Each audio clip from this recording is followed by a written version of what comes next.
Alrighty.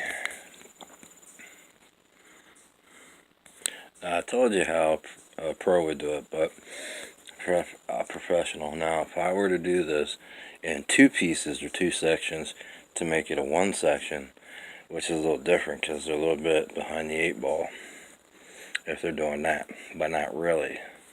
And what happens is when you do two-piece sections, you use rhubarb. And you don't have to use a rhubarb and whatnot. But anyway, this is a piece of rhubarb. And if this was my concrete, section that was a two-piece, I'd take my rhubarb before I poured the next section. And if you notice, I got a piece of concrete over there, so I can't run my rhubarb through that. It's not really rhubarb because rhubarb is root beer.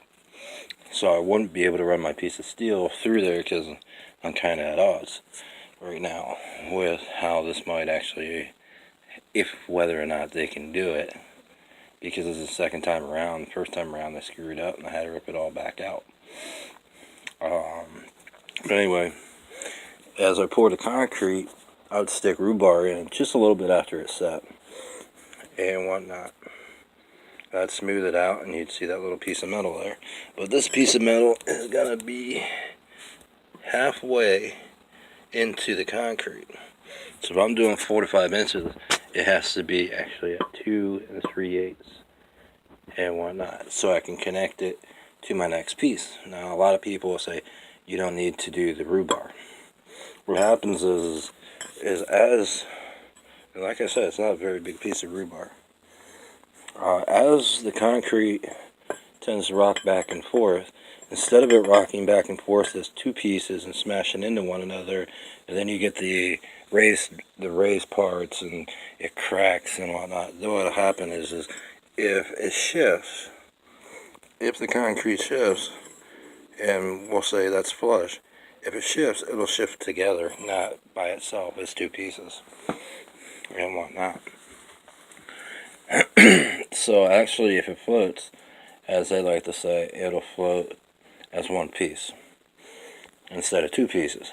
Now, normally, the other part I would do is rough up this smooth edge. If this was the concrete that I was trying to connect as a second piece, I'd have let this roughed up and whatnot, so that actually you'd get a hold of the concrete. Otherwise, in some senses, it's just two smooth pieces connected. Now, in professional contracting, it'd be one solid piece. But what I'm going to do with this one, because I don't think they're going to run a drainage, is I'm going to make drainage out of nothing. So how do I do that without pipe? Without any type of pipe work or anything? Well, one, I'm not going to re-slope all that out there.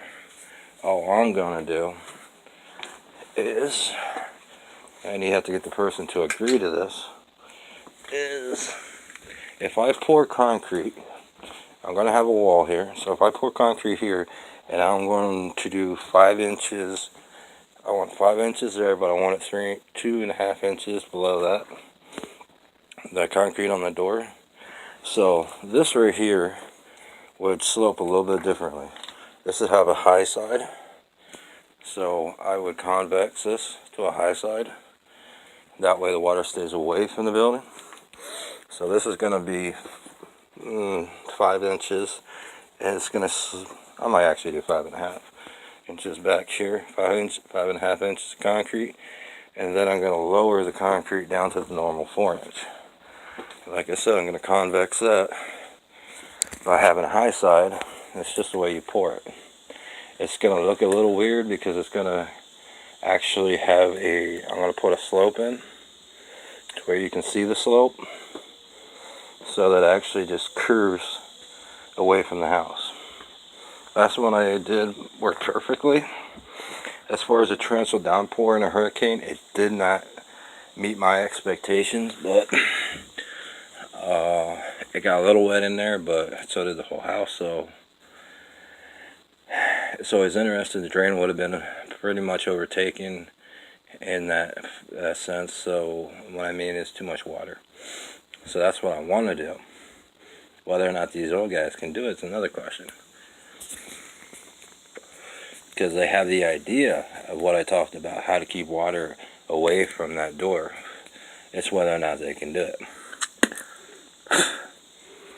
It's not hard. I mean, the curb I'm talking about is no more than 2 inches away from the wall. You can technically park 2 tractors in here, plus 2 wheelbarrows. And out there you're going to have a nice, smooth, and the other thing I wanted to do was do what they call a rounded convex on that corner. So when the water comes in, if it were going near the house, anything you got 2.5 inches of water you can deal with, which for that would be around 50 to 100 gallons on that concrete slab. Plus that's going to be a concrete slab. And it should go off on that corner where my 2 fingers are. It should drain right off on that, because that's pretty much level, would be level, and the concrete would be just slightly a little bit higher. That's how I do the drainage on this. As far as cost wise, if I was doing this, cost wise, laying a total slab, doing it the way I want to do it, would be $800. A lot of people say you cannot pour concrete for $800. Yes, I can, because I've done it. I could actually do all this for $450, and that's all the materials I would need, plus the jack post, plus the jackhammer and all that, and make over $300 to $400 on a single day's job. It's not hard. I'm hoping they're not going to do this by laying concrete floor, a cinder block floor in, because that is a waste of time. From what I understand, they're going to put concrete in, they're going to do their footer and concrete the footer in. You got a small problem with a concrete footer. At 14 inches, you can do a concrete footer. At less than 9 inches, you cannot do a concrete footer. You have to float it. And that's where you can come back to that. And someone says 9 inches. Well, what happens is as I put sand and concrete, I put stone, and then I put a little bit of sand to cover and concrete. I'm not trying to get down to my stone and whatnot. That's not what I'm trying to do. The stone will be there when I lift the concrete up out.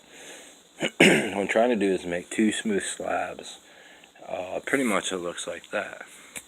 If I wanted to, I could put a block in, take the deck totally off, and that would be $1,500 to $1,400 to do that by cost. Is bring a huge yard forklift in, run it in, pick the deck up, unattach the deck, take the deck over in the yard, put it down without busting it, and then just dig, hand dig all this crap out and use the truck to get that piece and that piece out without having to worry about the deck falling off, and still make $500 profit.